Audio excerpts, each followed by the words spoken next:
Laura found communication to be her biggest problem when receiving her care.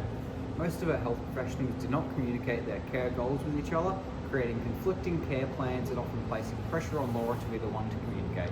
This can be seen when a lactation consultant and physiotherapist did not communicate, giving her different physical goals and creating pain when breastfeeding.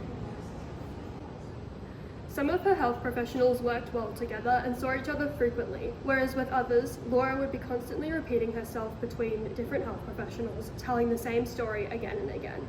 This could be improved by having a shared document where each professional can see what the other's plans are and everyone can add to it, or by having a group email that is sent with a summary of each appointment so that everyone involved in her care has the same goals.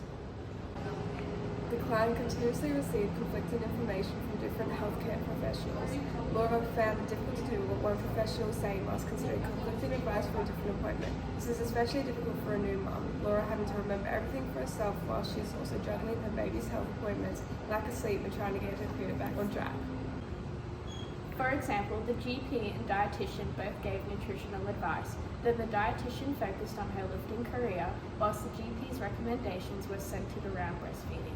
Moving forward, the interprofessional team should adopt a process of having shared care plans for patients to ensure that Laura's rehabilitation plans and advice are clearly documented to ensure this information provided to her is consistent and streamlined. Additionally, the shared care plans may be discussed in regular team meetings so that each health professional has the opportunity to share their plans and any discussion they have with Laura. In this way, Laura's quality of care will improve as the health team works in closer collaboration to provide straightforward and accurate advice to support her rehabilitation journey. Thirdly, the interprofessional team functioned poorly in working together to consider the priorities and needs of the client. Laura mentioned that she feels the GP and midwife do not understand her priority of returning to weightlifting as they give different advice to the other professionals, such as the physiotherapist who understands her career. For example, before conception, the GP made comments about losing weight as they perceived her as unhealthy. Laura thought that they did not consider that she is a power lifter, has a dietitian and exercises very frequently.